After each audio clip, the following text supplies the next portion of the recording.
Hey, what's up? This is Joe. This video is going to take you through some of my ups and downs living out of my Honda Element.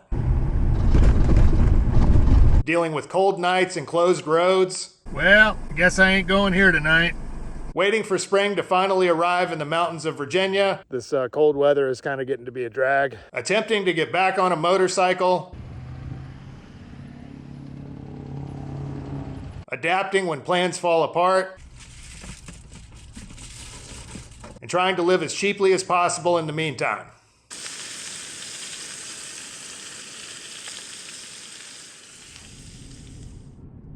Around about the middle of April, the weather in the mountains of southwest Virginia was still cold, and spring was a little late showing up to the party. I had been spending most of my days editing video, studying Spanish, working out melodic ideas on the guitar, doing physical therapy for my injured shoulder, and trying my best to get back on my bike. In the meantime, I was camping out in my Honda Element wherever I could, but preferably deep in the Jefferson National Forest, where time seemed to slow down a bit. Man, that physical therapist has got a lot more faith in me than I have in myself because she's like, okay, give me 20, give me 20, give me 20. I'm like, oh my God. Not pushing too hard, but definitely getting a good exercise of all those little stabilizer muscles. And for dinner tonight, we got some chuck-eye steaks, one of my favorite cuts. This is some kind of Cambazola, fancy Italian blue cheese with these veins of blue going through there. Having to kind of use this as a windbreak. Otherwise, it would burn up all of my fuel, and those steaks wouldn't even be cooked because I don't have a lot of fuel left in there. So, all right, I'm gonna get a little taste of this Cambazola blue cheese. That might be ash on the rind, I'm not sure. But, oh man, Cambazola, cheers.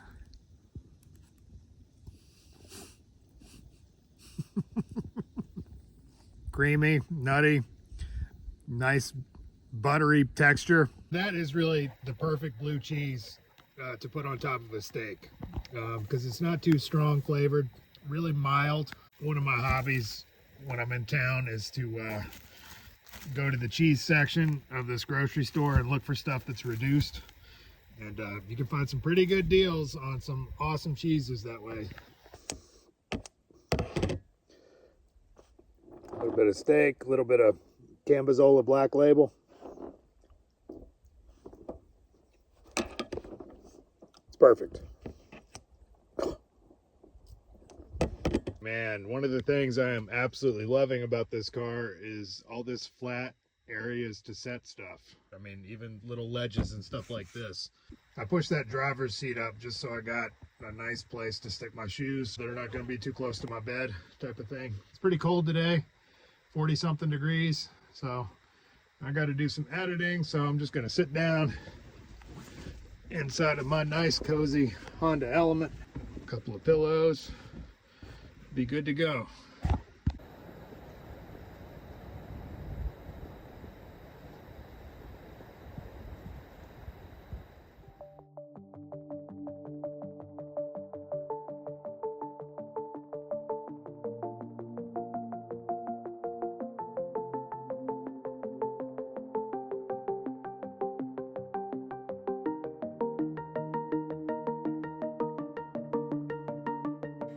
Just finished another book. This is called Gaspipe, Confessions of a Mafia Boss. Basically, this guy, Anthony Casso, was one of the few mafia bosses that actually turned and cooperated with the government. Unfortunately for him, he got absolutely a horrible deal out of the whole thing. It's interesting because this guy, Philip Carlo, who wrote the book, actually grew up next door neighbors with the Cassos and had him over at the family place in Brooklyn pretty frequently. They went on vacations together, so he sort of got the inside scoop. He's almost an apologist a little bit for Casso, having grown up with him, and so there's clearly a little bit of bias. Part of the deal was with the guy is that he would take you out for just the slightest infraction, and bumping people off just became a matter of routine. It ultimately proved to be their downfall because they started threatening you know, people's family members that were not even in La Cosa Nostra. Initially, part of the deal was he would get 6.5 years to testify in some cases. So he pleaded guilty to like 72 different charges.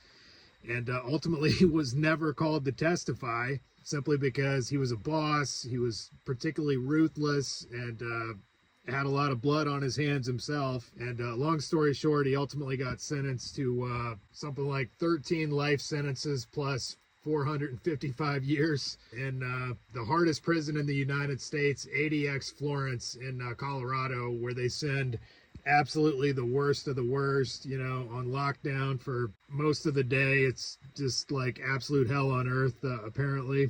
It's impossible to put down. I mean, I think I read it in 3 sessions, pretty much. So if you're into mafia stories, you absolutely have to read this. It's about 7 o'clock this morning, 33 degrees. This cold weather is kind of getting to be a drag. Anyway, any illusions of having this place to myself have been totally destroyed the last few days.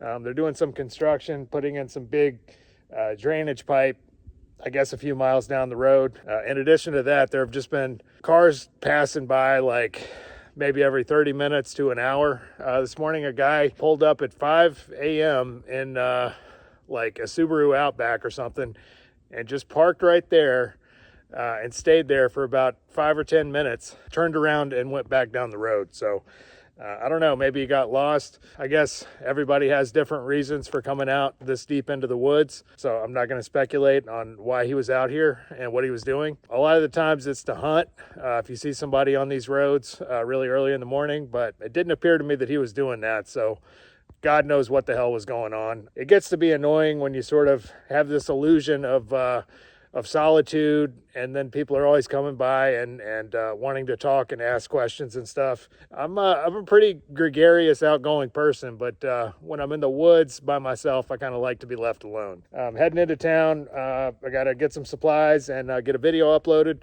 See you later.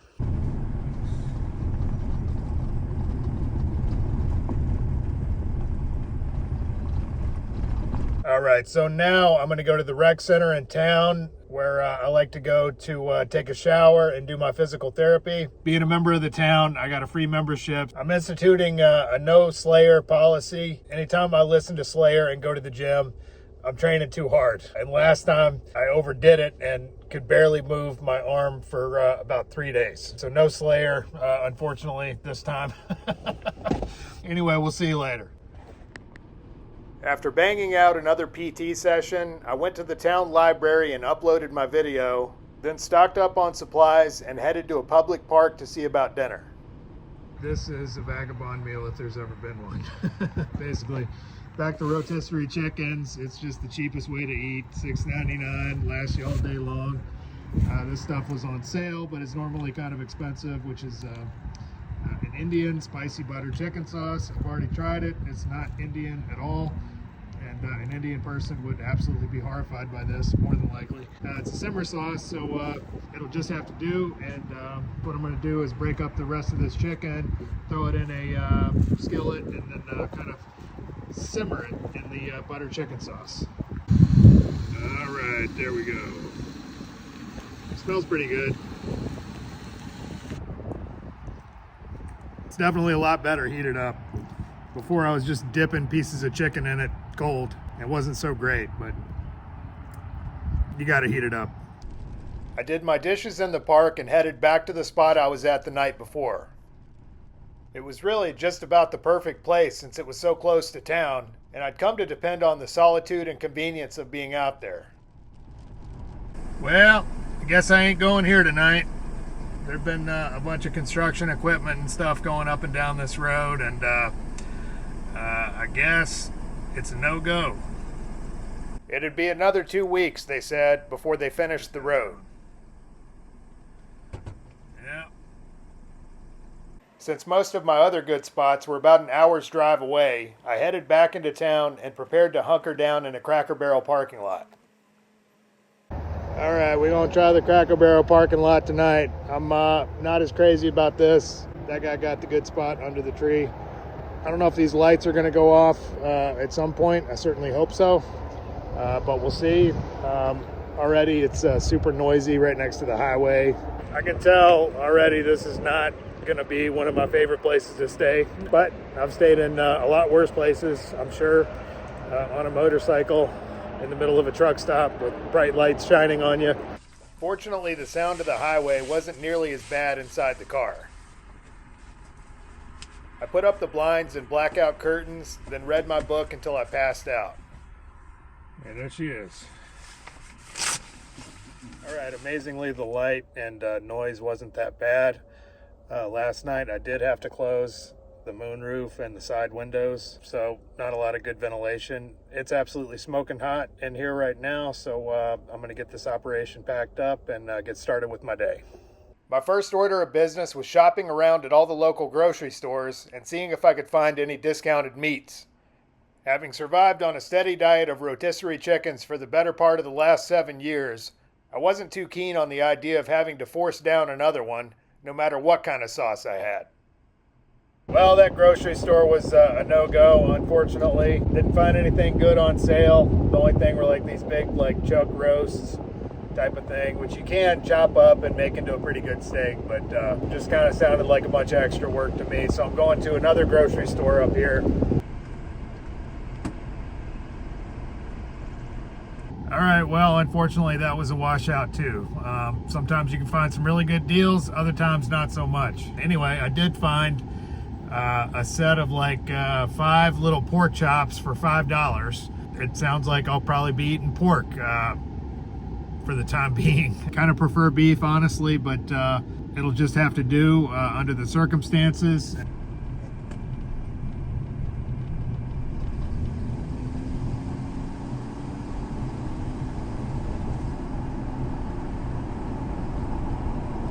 Speaking of pork chops, here we go. 5 chops, $5. And that's not even the on sale version. So for $5, I can live with pork for a little while. This is a place that I used to go to summer camp every year, hang out with the bad kids and talk about music. Guns N' Roses was the hot band at the time, and we'd sit down here at these tables and talk about starting our own band. There are all these trails kind of cutting through the woods and stuff like that, so we'd go in there and hike down to the creek and catch crawdads and stuff like that. Anyway, so I'm gonna sit down here and cook me some pork chops. Might actually go to that top shelter because the wind's coming in from this way. Super windy. All right, now I'm gonna get some of that Kinder seasoning I picked up. Give these pork chops some love.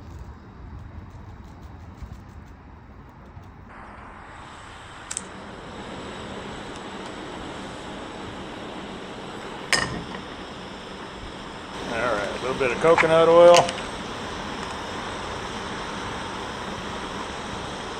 It's definitely pretty warm today. The coconut oil is kind of like a thermometer based on the, well, I guess viscosity of the coconut oil. You can tell kind of how warm it is outside. That's soft but not quite liquid, so I'd say it's about 75. I guess the one thing about pork that's different from beef, you got to be a lot more mindful about cooking it all the way through. Rare pork is not really something you want.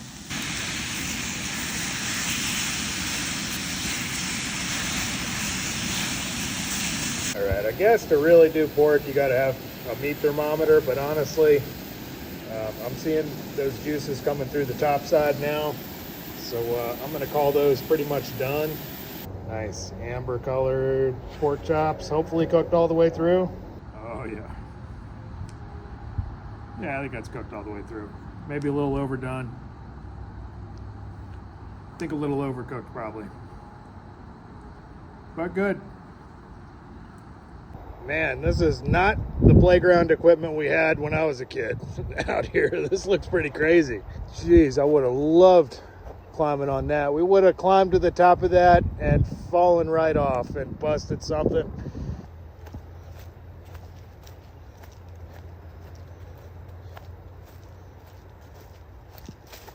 All right, well, that's an encouraging sign. This tree just has some itty bitty leaves popping out, so finally, pretty soon everything's going to look pretty dramatically different. It's kind of weird how they just kind of instinctively know exactly when to start doing that. I think maybe trees know a lot more than we know. Don't play these kind of games with me. What do you know?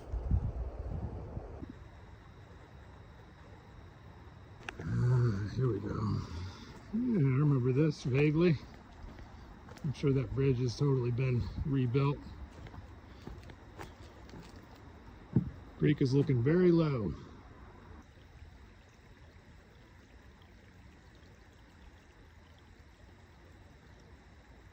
That's a very picturesque scene with whatever these big leaved plants are. Not really sure. But they out with a vengeance. Spring is almost here. Looks like that rock and that tree have been very friendly for quite a number of years. Obviously the rock would have tumbled down from up there somewhere and came to rest right on Mr. Tree here. He still won't tell me what happened exactly. I tried everything. Come on, tell me. Tell me.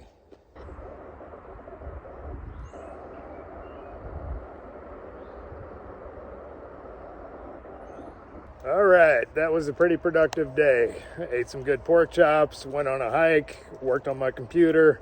It's getting pretty late at this point, so I think I'm probably just gonna head back to the Walmart parking lot and make camp out there. Tomorrow I'm planning to head back in the woods. That Honda is not the best on gas, unfortunately. Pretty lucky if I'm getting about 22 miles per gallon, which is still not crazy bad, but it kind of is for me. So, especially when my motorcycle gets like almost 60.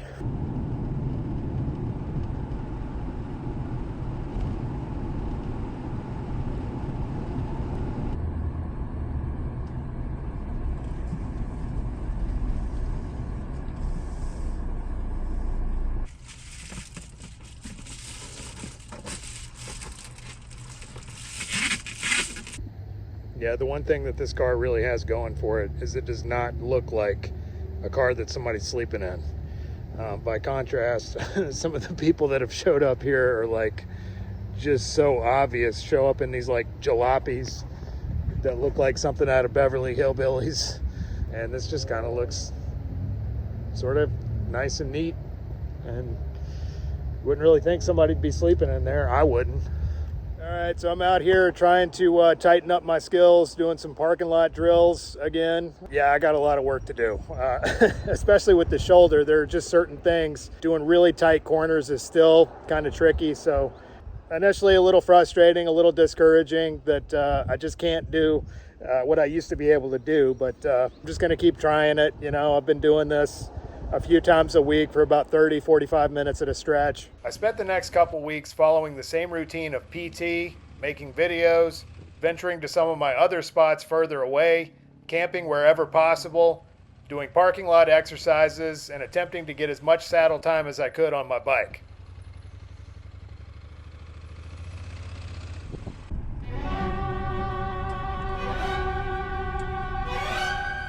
In the span of about 2 weeks, the landscape had transformed completely into one filled with lush green trees and plants, and spring was here at last.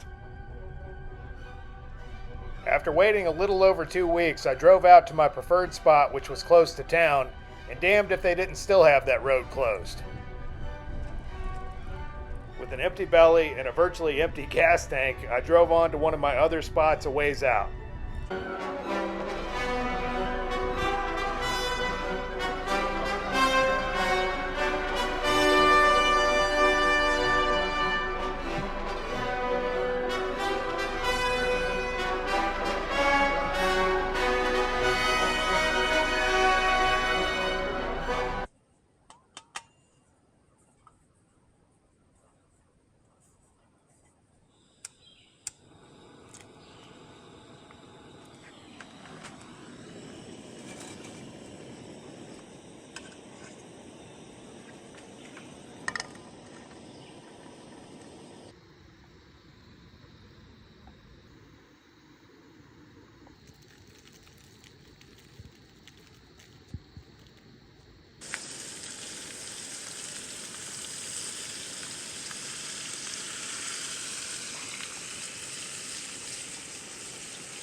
All right, so I'm going to try this little solar fan portable charger type of deal. I got this external battery bank on the other side of it, kind of in the shade.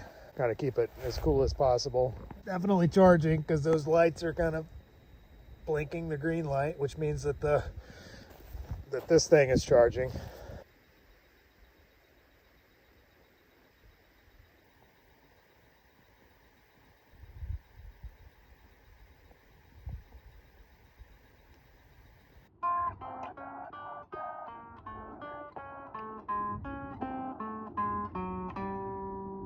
All right, I don't know what the deal is with this Saab. This car's just been abandoned in the middle of the road and been here for a couple of weeks now. Just literally almost ran smack dab into it. God only knows. It's got the keys in it. So, who in the hell knows?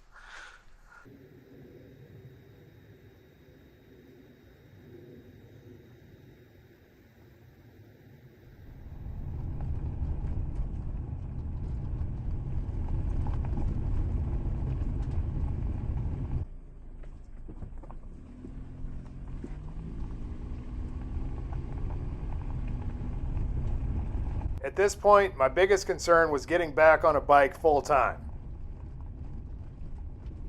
Although the Honda Element had more than proven itself a worthy camping vehicle, due to the excessive gas consumption, there was just no way I could see myself taking it on any long trips. Neither, for that matter, was I ready to trust my shoulder to full-time life on a motorcycle. I was stuck in a sort of limbo, and it was driving me nuts.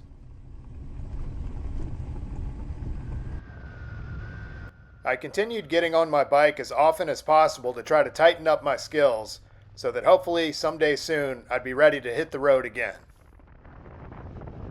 Kind of got my exercise that I've been doing, which is basically sort of a U-turn and a weave combined, almost like a figure eight where the line doesn't cross. So basically you do a U-turn this way, then come in and do a weave, which sets you up for the next U-turn, and then do another weave. Basically, that's kind of the test of really being able to get back on the road, is how well I'm able to control the bike when my arm is all the way outstretched like that with my bad shoulder. I feel like it's kind of therapeutic. Right now, my shoulder's a little sore from lugging a bunch of firewood out of the forest. But basically with this, doing my best to stay within those two spaces when I do the U-turn.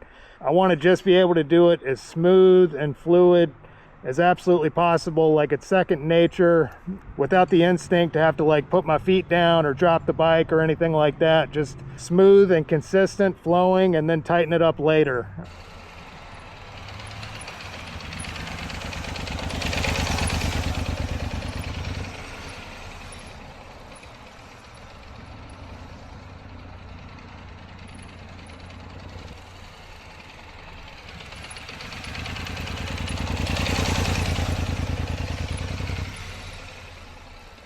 After a few thousand times of doing this, I could definitely feel myself making progress, though I still had a lot of challenges ahead.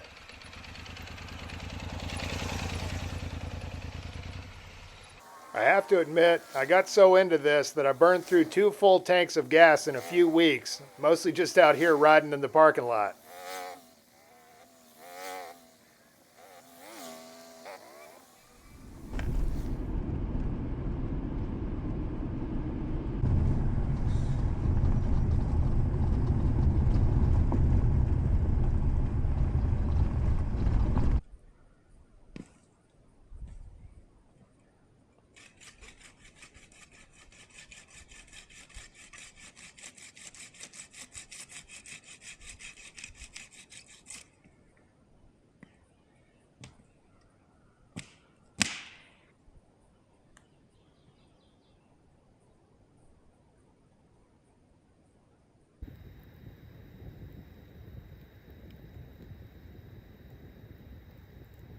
Yeah, this place is about to really transform. All those fiddleheads I was showing you before have now turned into full-fledged ferns.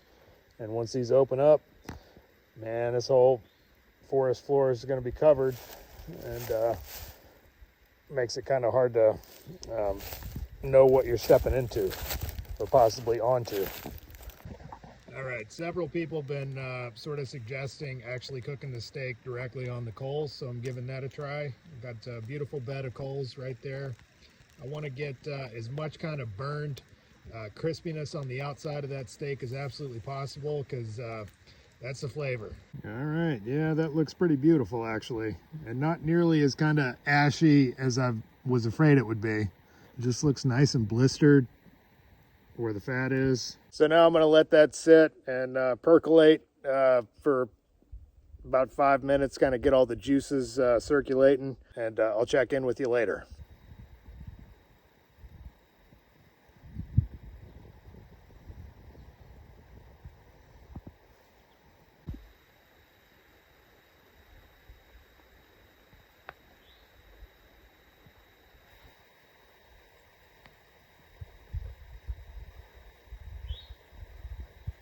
All right, let's see what steak cooked directly on the coals tastes like.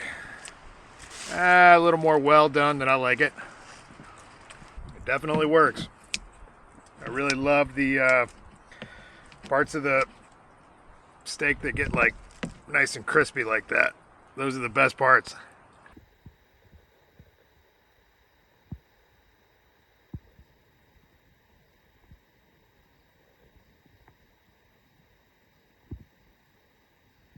Cold as hell this morning. Started the car, got the heat going. Totally getting soft. I guess the other spot is still closed, the one that I like to use that's close to town, so it's a little trickier for me to get out here because it's a lot further away, and in town is where I got my physical therapy, and that's where my motorcycle is. But anyway, I just finished another book, biography of Randy Couture, Becoming the Natural. Basically, if you don't know who he is, he's a very soft-spoken MMA fighter who came around, I think in the late 90s, early 2000s, and really established himself in the UFC. All-American wrestler, wrestled in the Army, worked his ass off to try to get into the Olympics, and made it as an alternate 3 times, and started his MMA career fairly late in life, and was extremely successful. Not the most athletic guy, but he was a hard worker. He certainly didn't win all of his fights, as very few MMA fighters do, but he was able to find a way in a lot of occasions where he was the underdog to come out on top and beat a lot of his opponents at their own game.